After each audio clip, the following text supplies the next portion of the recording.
Thanks for having me on your programme. And talking about regulation, I think people find probably regulation quite dry, but actually it is the crucial framework that enables investment to be successful. And so there are a number of things I'm trying to do. The first is to promote the growth agenda that all regulators now have to have in how they sort of develop their policy frameworks. And the second, which is sort of more of a cultural push, is to promote regulation as a service. We want regulators to be enablers, to encourage innovation, to encourage investment, and ultimately lead to economic growth. So there are whole new areas of industry coming up, like novel foods or AI or driverless vehicles. And we want the regulators to be ahead of the curve in terms of making sure they're never a block on investment activity and innovation. And actually, there are a number of things around AI that I think are relevant in terms of what a government can do. So we had our AI summit in November last year, led by the Prime Minister. He's a passionate advocate for technology and for the UK to become a science and technology superpower. That's really, really important. So just by having that sort of initial sort of flag in the sand that the UK are leading the world in terms of how we define regulation, this immensely complex new technology, is really important. Because that creates momentum and people say, hey, it's happening in the UK. So then you get the people to come, and we've got a number of different initiatives to attract some of the best quantum computing and AI postgraduates to the UK. There's fast-track visa schemes and other levels of support. And then we're putting a lot of money into AI and quantum to ensure that we've got the R&D capability. So setting the framework in a regulatory concept to start with, absolutely crucial. Getting the people here and putting money in and making sure there's the capital. And that's just so important. I mean, we both know AI is going to change the world. It's going to change our lives. I mean, and I think people who don't see that need to sort of have a good look at how technology actually functions. So nations have two choices. We can either own the IP, own the intellectual property, and exploit on that and profit from it, or we can let other countries do it. So the UK's taken the lead. It's vital that we do. It's a true national endeavour, and we're in a great place as a result. I mean, there's so much, really, and it's difficult to sort of take any specific company. But what I'm very excited about is that the big tech supergiants have chosen the UK as their international capital. So Google, Microsoft, all these companies are announcing serious investments. That's really powerful because, again, it projects the momentum of the UK as being the international capital of AI. And frankly, it puts money in the economy and it trains people so we have an advantage. I mean, I think that there's a very strong tech sector in the UK.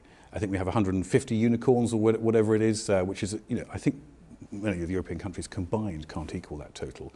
And we have deep capital markets. In London, still the capital of finance, biggest exporter of financial services in the world, second biggest financial market.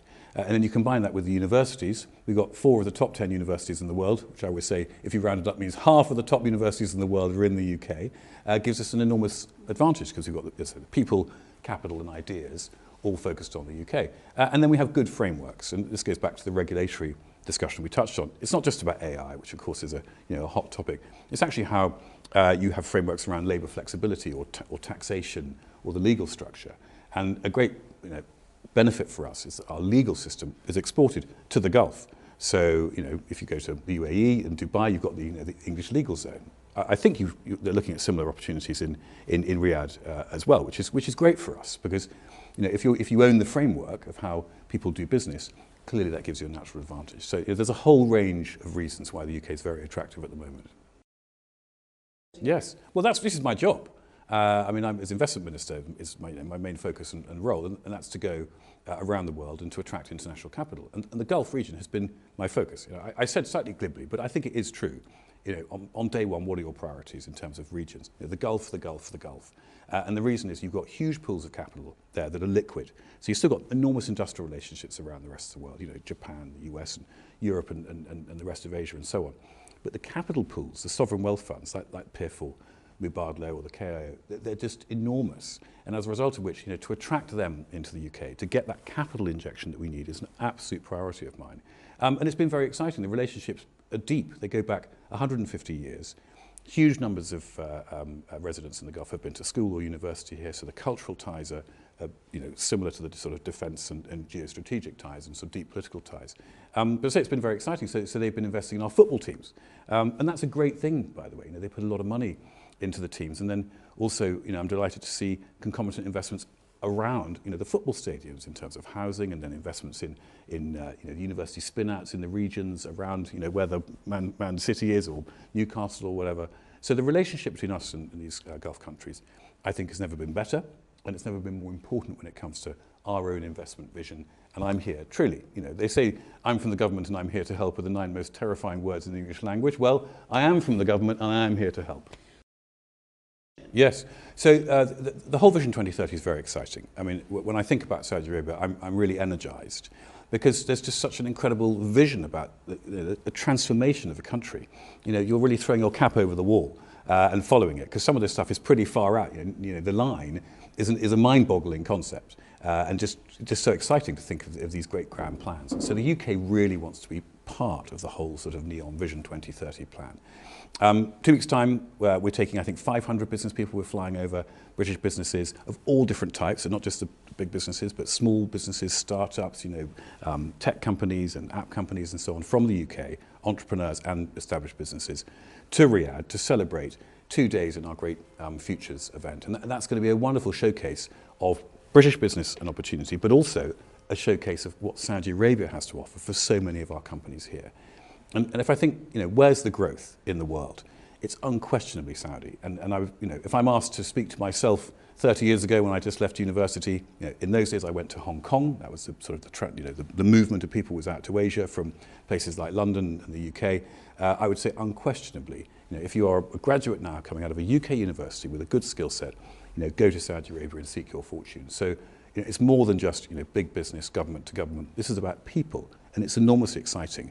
And because of our relationships and because of the importance of the two-way flows of trade and investment, our citizens can benefit from this relationship.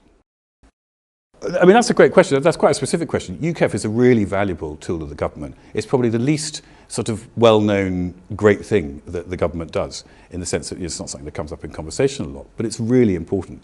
It's tens of billions of funding opportunities for a number of different sort of concepts. The first is basic export finance. So, you know, if you want to buy, you know, 50 JCBs or whatever, then you get help. You know, the export finance goes through your bank, and the government sort of helps to reduce that risk.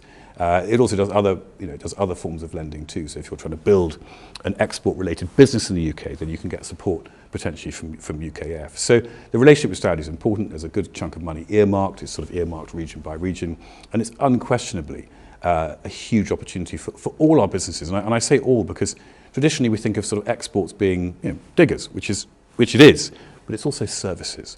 So the real growth is in the consulting services, the accounting services, the financial services, you know, personnel services, this whole new economy that Saudi needs in order to achieve its 2030 vision.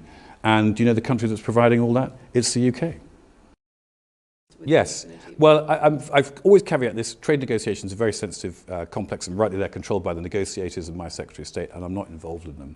And trade negotiations are also a bit like a souffle. They rise at the last minute and then have to be wolfed down. But I'm very optimistic because the relationships that we have with the Gulf states is just so strong, so deep, and so important to both sides. And there's a huge amount of goodwill. My Secretary of State's been doing a fabulous job in terms of leading the negotiations. I've had the leadership in the GCC, and you know, it can't come soon enough as far as I'm concerned. But listen, you know, it's important to say you've got to get the right deal. If you get it wrong, you rush it.